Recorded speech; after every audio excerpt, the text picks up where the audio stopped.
que el Señor derrame sus ricas bendiciones en nuestras vidas. Tenemos esta oportunidad esta noche de estudiar la palabra de Dios. Vayan buscando la primera carta de Juan, capítulo 3.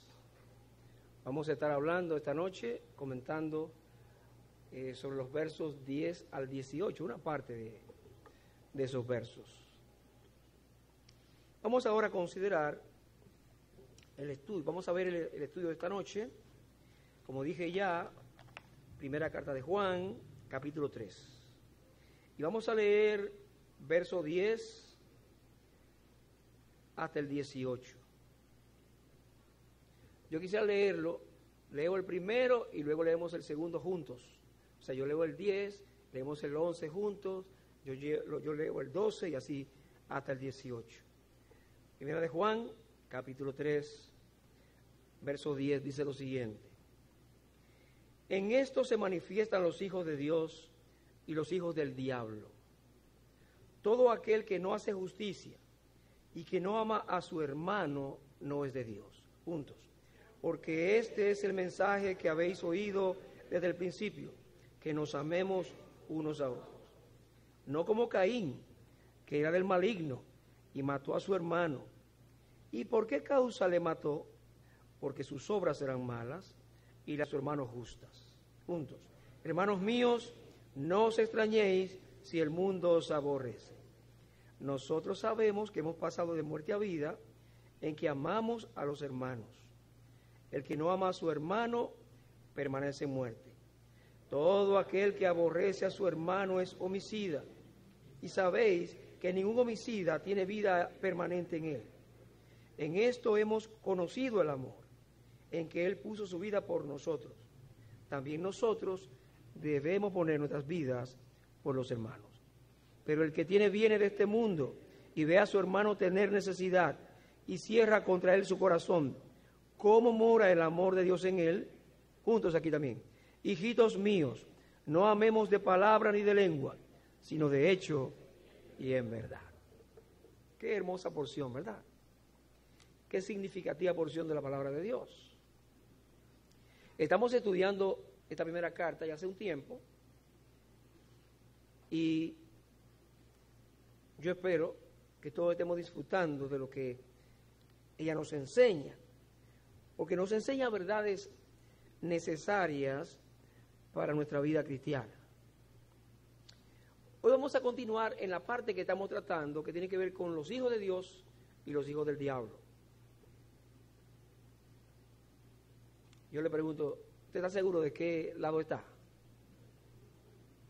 ¿Ah? ¿Sabemos de qué lado estamos? ¿En qué familia, de qué familia somos? Y no me refiero a la familia del apellido, de sangre, no, sino en la familia de la fe. Somos creyentes, somos hijos de Dios, ¿verdad? Ahora, Juan utiliza un estilo donde repite o maneja algunas palabras que son opuestas, términos que se oponen. Por ejemplo, él habla en su carta varias veces de luz, pero también habla de tinieblas. Juan habla de verdad y habla de mentira. Y en esta parte está hablando de hijos de Dios y de hijos del diablo. Y es una palabra fuerte, hay gente que se ofende. Ya mirábamos nosotros que el conocido dicho de que todos somos hijos de Dios no es verdad. Hijos de Dios son los que han aceptado a Jesucristo en su corazón y han nacido de nuevo por la obra del Espíritu Santo. El nuevo nacimiento. Ahora, todos somos criaturas de Dios. Ahí estamos de acuerdo. Yo le preguntaba, entonces, ¿en qué lado estamos? Bueno, somos hijos de Dios. Y yo quiero decir esto comenzando. Si tenemos aquí algún amigo o amiga que no conoce a Jesucristo, le pedimos que entregue su corazón a Cristo. Alguno que me está escuchando por las redes sociales, que entregue su vida al Señor y sea un hijo de Dios, no un hijo de Satanás. arrepienta de sus pecados, rinda su corazón a Cristo para que usted también sea un hijo de Dios. La Biblia establece cómo podemos evidenciar o saber quiénes son los hijos de Dios. La Biblia lo dice. Sabemos que, y lo decimos con frecuencia, que no vamos a juzgar a nadie, todo eso es verdad, pero tenemos elementos para juzgar según la palabra. No de condenar a nadie, pero saber si esa persona está dando testimonio o no de que es hijo de Dios. La Biblia es que nos dice que es demostrable, que es evidente, según la actitud o en la manera en que actuamos, nos identificamos como hijos de Dios o como hijos de Satanás. Miren bien lo que dice el verso 10 que leímos, que primero, en esto se manifiestan los hijos de Dios y los hijos del diablo.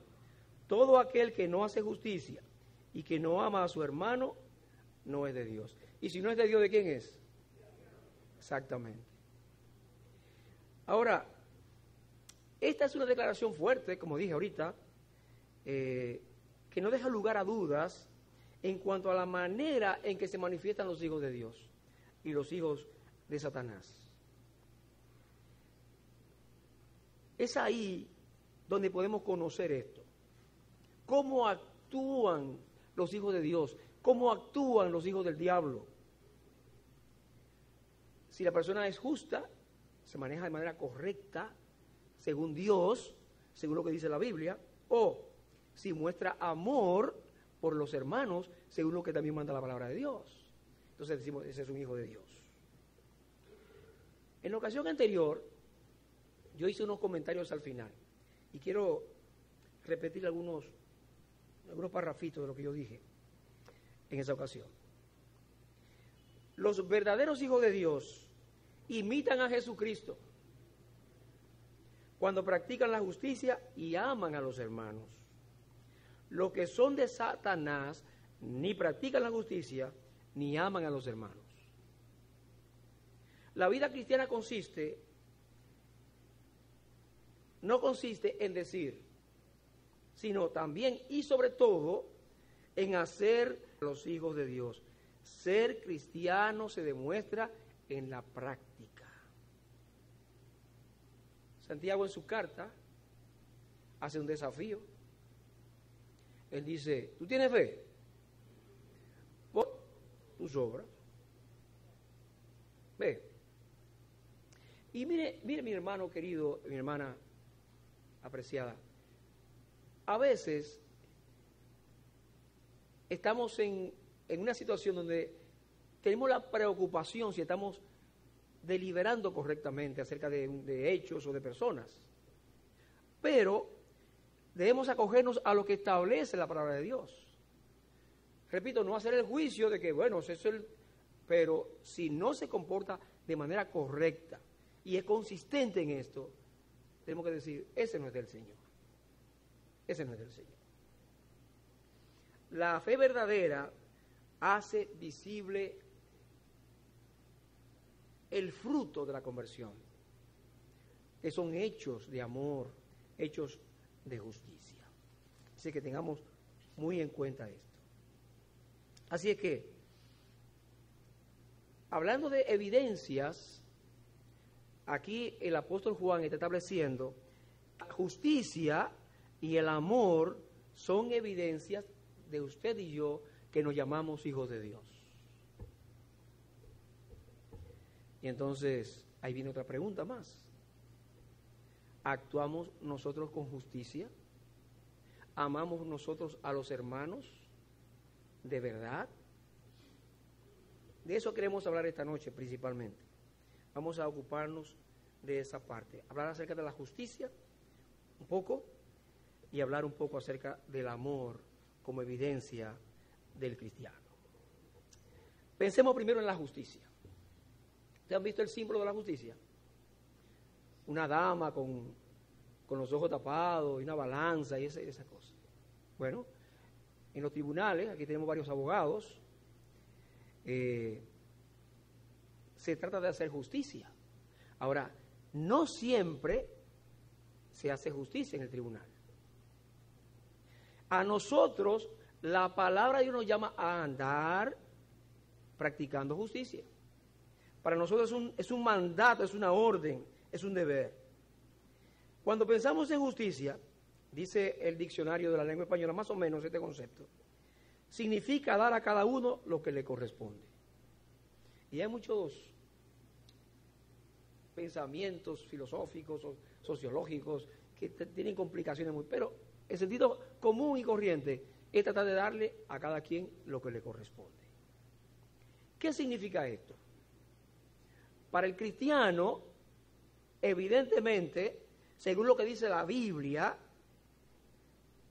es que usted y yo debemos actuar con justicia para todas las personas, con equilibrio, de manera justa. Un comportamiento correcto para toda la persona. Tratar a los demás de una manera justa. El justo es Dios. El Padre Celestial es justo. Es una de sus características. Yo quiero que alguien, por favor, lea el Salmo 89, versículo 14. Salmo 89, verso 14. ¿Lo puede leer en alta voz, por favor? Justicia y juicio son el cimiento de tu trono. Ajá. Misericordia y verdad van delante de tu trono. Gracias, hermano. Usted ve, justicia y juicio son el cimiento de tu trono, o sea, Dios, a Jehová. Y en el Salmo 33 dice que el Señor ama la justicia. Es una característica de nuestro Dios. Y Él quiere que nosotros lo imitemos a Él, siendo justo. Los creyentes somos desafiados a practicar justicia como verdaderos hijos de Dios. Ahora, uno puede hablar de justicia y, como dije ahorita, podemos filosofar, podemos buscar términos sociológicos, etcétera. Pero vamos a ver algunos ejemplos que nos hacen ver de manera práctica lo que la Biblia quiere decir. Algunos ejemplos. Alguien que lea Levítico 19:15 y otra persona que vaya buscando Levítico 19:35. Levítico 19:15 y Levítico 19:35, por favor, que lean esos dos textos, por favor. No harás injusticia en el juicio, ni favoreciendo al pobre, ni complaciendo al grande. Con justicia juzgarás a tu prójimo. Muy bien. ¿Y el 35 qué dice?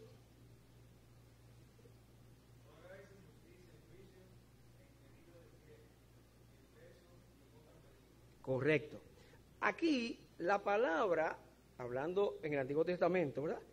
Refiriéndonos al Antiguo Testamento, en Levítico, para el pueblo de Israel, pero principios que se aplican a nosotros también. Está señalando la justicia en relación con los juicios en los tribunales y con las prácticas de los comerciantes. El primer verso que leyó Armando dice que uno tiene que ser justo en el juicio y que no vamos a favorecer al pobre, pero tampoco vamos a complacer al rico. Fíjense bien, a veces uno dice, no, ese es un pobre infeliz, hay que ayudarlo, hacerle concesiones porque no se lo merece, pero vamos a hacer concederlo. Bueno, se usa de misericordia, pero en un juicio no se debe hacer eso. Pero tampoco favorecer al rico, porque es rico, porque tiene poder e influencia. Eso no es correcto. Y añade también ese verso ahí, que con justicia juzgarás a tu prójimo. En sentido general, hay que tratar a los demás, a todos por igual, de la manera correcta, sin mostrar preferencias ni privilegios. En el segundo texto habla de los comerciantes. Dice, habla de las medidas de peso y de capacidad. Yo no sé si ustedes se acuerdan lo que son mayorcitos. Que en los colmados a veces había que tener cuidado en los colmados. Porque había unos expertos que vendían y cuando estaban pesando le metían el dedo, ponían algo ahí y lo jalaban o lo subían, según le conveniera. Eran expertos, manejaban eso y usted miraba el arriba y él estaba abajo moviendo la balanza. ¿Ve? Entonces, un cristiano no debe actuar de esa manera, no debe, no puede, no debería. Sino que necesitamos ser correctos y justos con los demás cuando hacemos negocio en el trabajo y esas cosas. Pero también la palabra de Dios se refiere a las leyes que se utilizan para hacer justicia. Hay leyes que son injustas. Alguien que lea, por favor, Isaías capítulo 10, versos 1 hasta el 4, por favor. Isaías 10, versos 1 hasta el 4.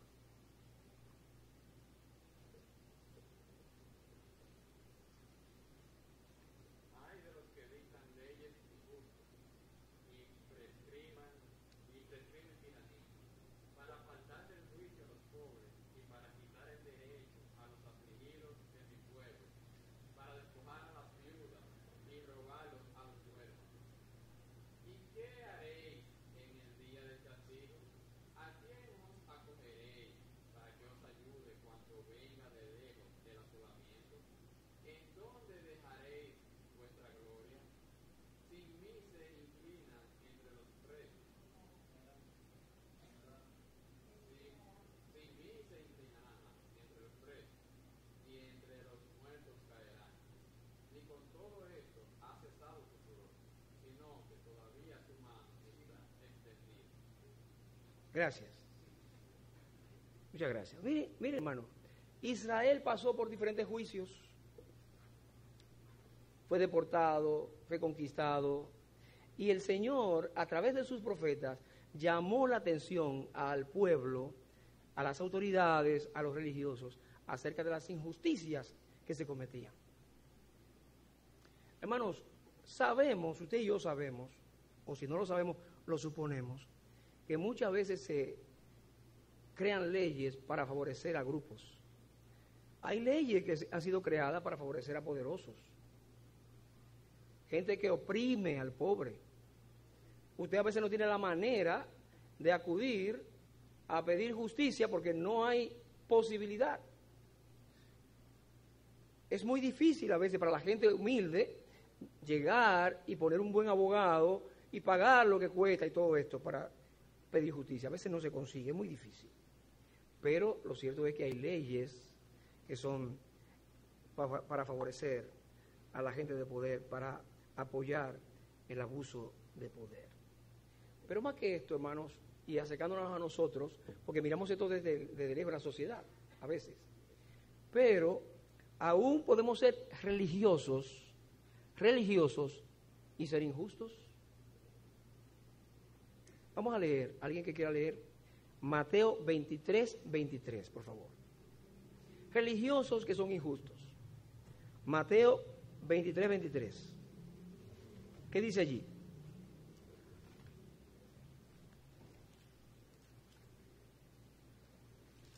Si no lo voy a leer yo. Sí.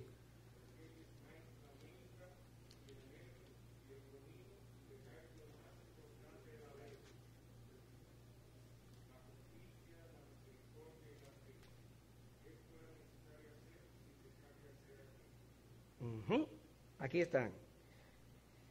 Escribas y fariseos. Y el Señor dice, ¡ay de vosotros! Eran gente muy meticulosos, eran muy religiosos, dice el Señor, que se habían olvidado de lo principal. Habían olvidado la justicia, la misericordia y la fidelidad. Eran religiosos, pero eran injustos. no practicaban la misericordia, no tenían compasión de los demás y no eran fieles, no eran confiables tampoco. ¿Usted ve? Entonces, yo puedo ser un religioso y eso nos lleva a lo que a veces decimos, comentamos, compartimos, de que no es venir a la iglesia. Es bueno venir a la iglesia, sí, pero no es eso lo que nos hace cristianos. No es eso. Entonces, es nuestro comportamiento correcto, adecuado, lo que a Dios le agrada. Hermanos, los seres humanos somos tentados muchas veces a ser injustos, por diferentes razones.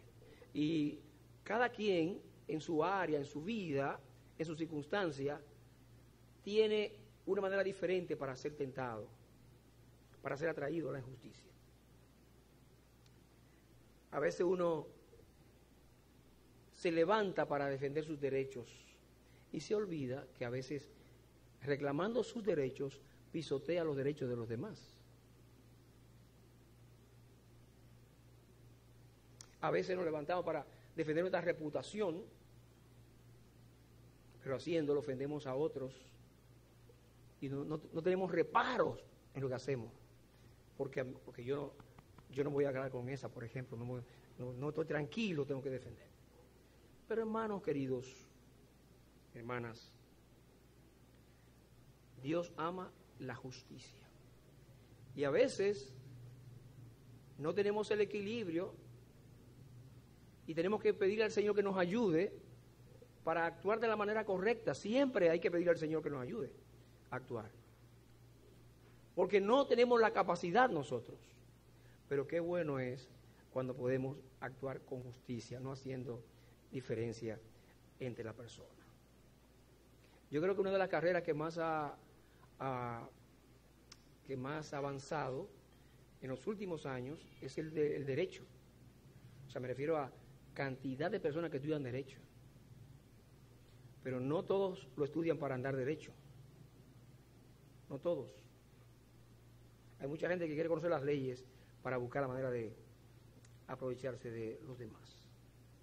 Leía una ilustración que nos habla un poco acerca de lo que es la justicia, ¿no?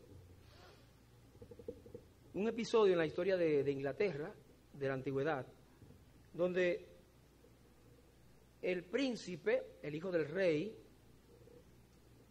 fue a un tribunal porque un siervo suyo había sido acusado y condenado.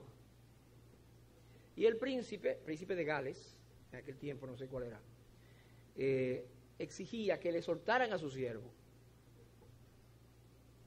Pero el juez se levantó derecho, firme, y dijo, no señor. Y él quiso arrebatarlo, llevárselo. Pasaron algunas cosas y entonces el juez lo condenó, lo metió a la cárcel al príncipe. Al príncipe. Y el príncipe reconoció que había faltado. Se humilló. No tenía razón.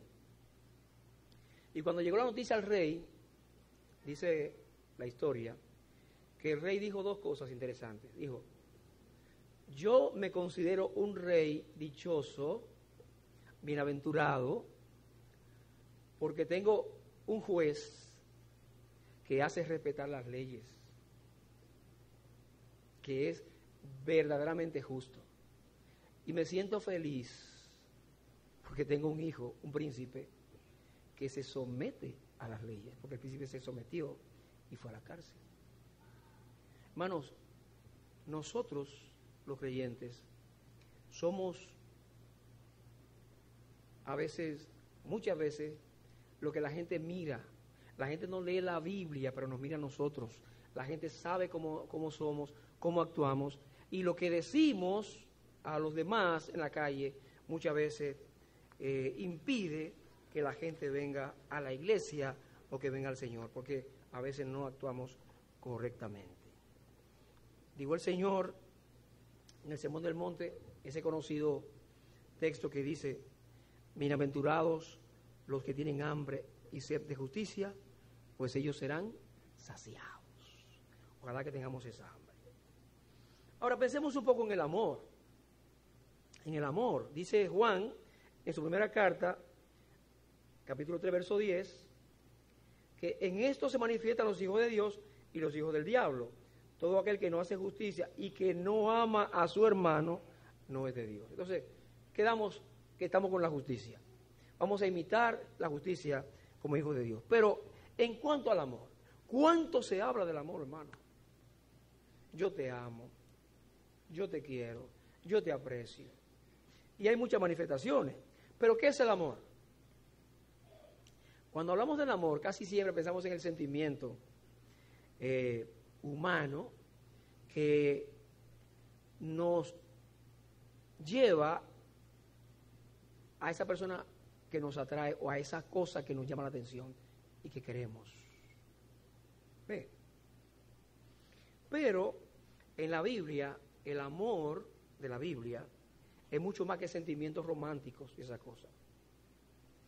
El amor en la Biblia es sacrificial, es comprometido, el amor es sufrido. 1 Corintios 13, ustedes lo saben. Así es. Ahora, dice aquí el apóstol que una muestra, una señal evidente de un hijo de Dios es amar a los hermanos. Y en el versículo 11 agrega lo siguiente: porque este es el mensaje que habéis oído desde el principio, que nos amemos unos a otros. ¿Cuántos se acuerdan de que allá en la capilla vieja antigua había un letrero que decía, amaos los unos a los otros? ¿Se acuerdan de eso? Sí. Eso deberíamos ponerlo por ahí nosotros. Pero la verdad es que es un grato recuerdo, ¿no? Estaba en la pared oeste de la capilla. Así es. El mensaje para el creyente de todos los tiempos es que debemos amarnos los unos a los otros. Y Juan insiste continuamente, él repite ese mensaje varias veces. Si usted se fija, que él dice que es el mensaje que habéis oído, ¿desde cuándo? Desde el principio. Usted va a Levítico y va a encontrar ya en Levítico que a los judíos, a los israelitas, se les manda a amar al prójimo.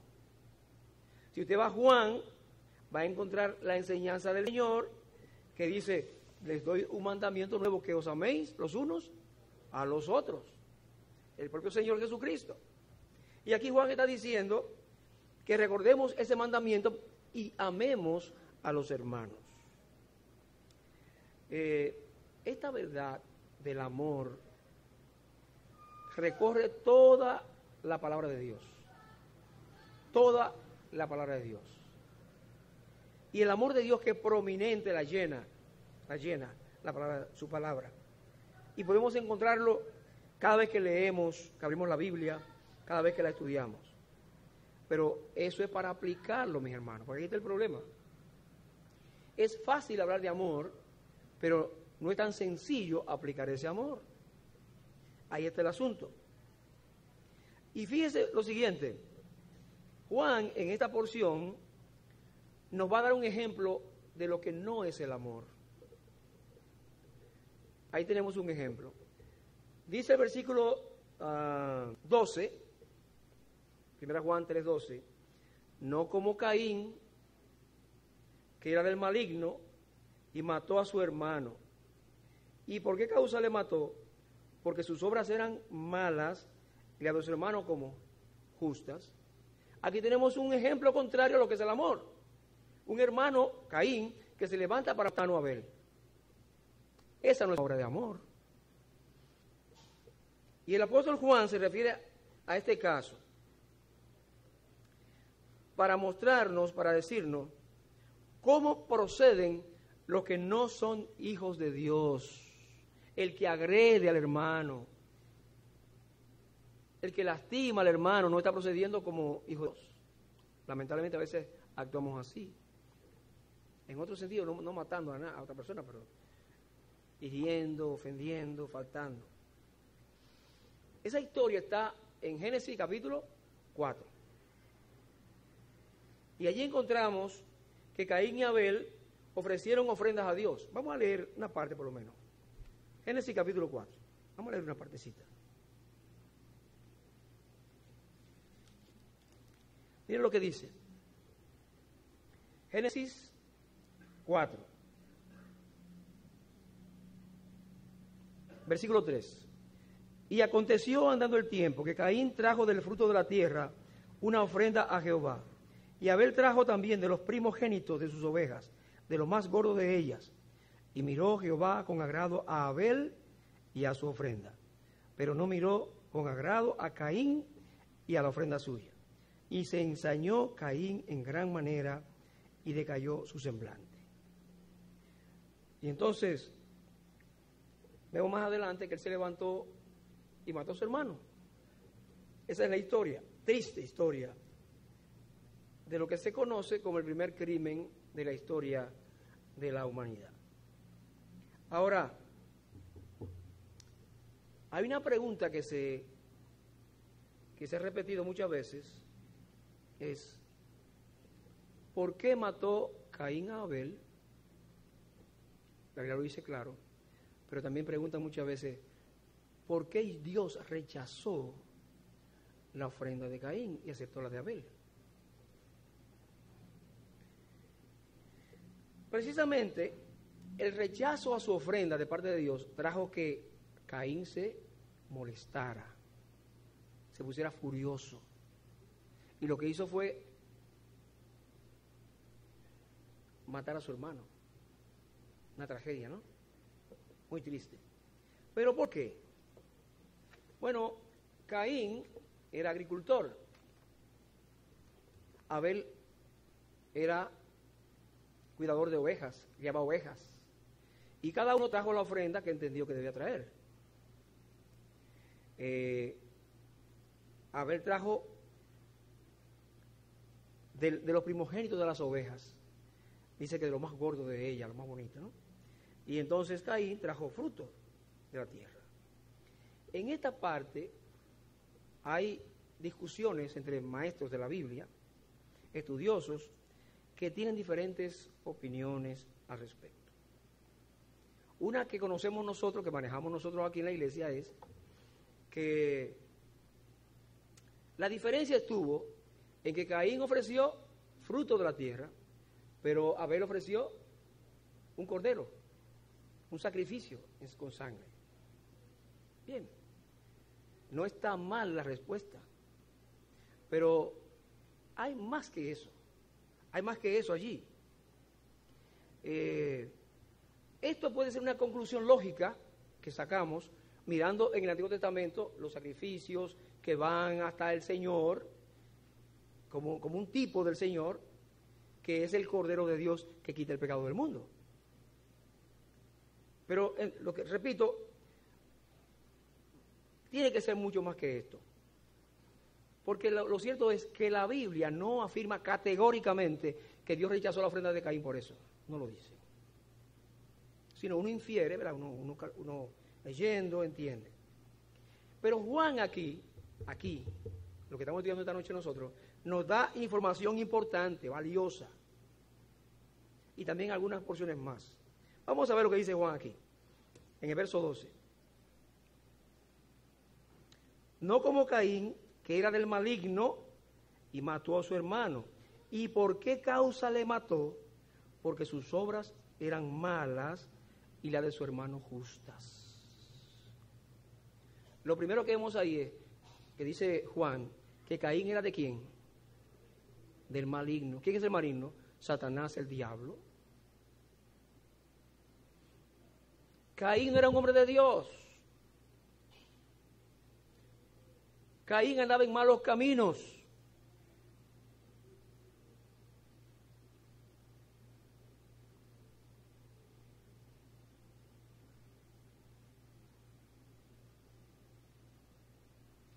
Pero Abel era un hombre justo, que agradaba a Dios, que andaba en sus caminos.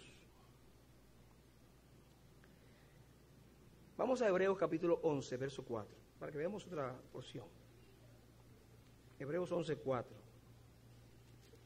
donde dice lo siguiente: por la fe Abel ofreció a Dios más excelente sacrificio que Caín, por lo cual alcanzó testimonio de que era justo, dando Dios testimonio de sus ofrendas, y muerto aún habla por ella.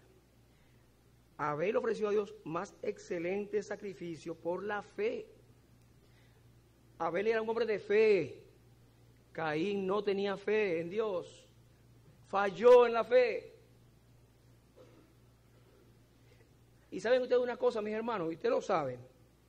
Dios no mira tanto la ofrenda como mira el corazón. Y así como estamos diciendo que hay que mostrar la buena obra, y es cierto, y está en la palabra de Dios, está diciendo Juan en su carta y todo esto. Pero cuidado, porque lo que hacemos, lo que ofrecemos a Dios, primero pasa por su mirada que evalúa, que mira la intención del corazón. Las obras de Caín eran malas. Él era un hombre de malas obras. Y una observación. Vamos a ver lo que dice aquí. Vamos a ver en Génesis otra vez. Por favor, escúchame que me moví de allí ahorita. Capítulo 4.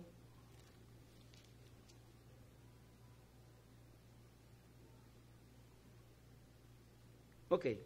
En el capítulo 4, donde dice que Abel trajo también de los primogénitos de sus ovejas, de lo más gordo de ellas, y dice la palabra ahí, anote eso, y miró Jehová con agrado ¿a quién? A Abel y ¿a quién miró? A Abel, primero a Abel, ¿no? A Abel, a la persona, y a su ofrenda. Y dice el 5, pero no miró con agrado ¿a quién? A Caín y a la ofrenda suya. Fíjese bien que el ojo escrutador de Dios está mirando a la persona primeramente. Y la ofrenda será agradable según sea la persona, el corazón de la persona. Cuando Samuel fue a la casa de Isaí, ¿se acuerdan? Y vio a los hermanos de David, y los vio grandes, buenos mozos, guerreros y todo esto. ¿Qué le mandó decir Dios a través del profeta? No mire su parecer, no mire su parecer. ¿Sabe por qué? Porque el hombre mira lo que está delante de sus ojos, pero Jehová mira ¿qué? El corazón. Nosotros aquí en la iglesia tenemos la oportunidad de servirle al Señor por su gracia, gloria a su nombre. Tenemos la oportunidad de trabajar en la obra del Señor y somos invitados, motivados por la palabra a servirle al Señor. Ahora, siempre preguntémonos el motivo, la razón de las cosas que estamos haciendo. Si es para la gloria del Señor o si es porque a mí me gusta, a mí me parece. Yo siempre lo he dicho así y cosas por el estilo. Porque Dios mira el corazón. Hay un principio importante en todo esto, que nos enseña que en todo lo que hacemos y ofrecemos para Dios y para su obra, debemos saber que Él examina nuestros motivos. Siempre ha sido así y siempre será así, hermano. Así es que yo quiero dejarles esta parte, no voy a entrar en la otra parte que sigue, vamos a continuar en la próxima ocasión, Dios mediante, pero yo quiero dejarles esta reflexión, esta meditación. Mire bien, nosotros somos hijos de Dios y gran parte del testimonio que nosotros podemos dar a los de afuera y a los de adentro es ser justos, como Él es justo. Es amar a los hermanos como Dios quiere. Ahora, reconocemos que no tenemos capacidad para ninguna de las dos cosas, no hay capacidad, pero Dios obra por el Espíritu Santo en nosotros. Nos guía por su palabra para que podamos cumplir sus propósitos. Así que debemos someternos a Él para ser más justos y para entonces ser más agradables a nuestro Dios. Vamos a orar. Padre nuestro que estás en los cielos, muchas gracias por tu palabra. Gracias por tus bendiciones y porque nos permites abrirla en esta noche y meditar sobre estas cosas que son de provecho para nosotros. Queremos agradecerte porque siempre nos oyes, Señor, porque siempre tienes misericordia de nosotros y nos ayudas. Nos encomendamos en tu mano, pidiéndote, Señor, por los que están enfermos, por los necesitados, y para que tú nos lleves con tu paz y con tu gracia a cada uno de nosotros. Por Jesucristo nuestro Señor te damos las gracias. Amén.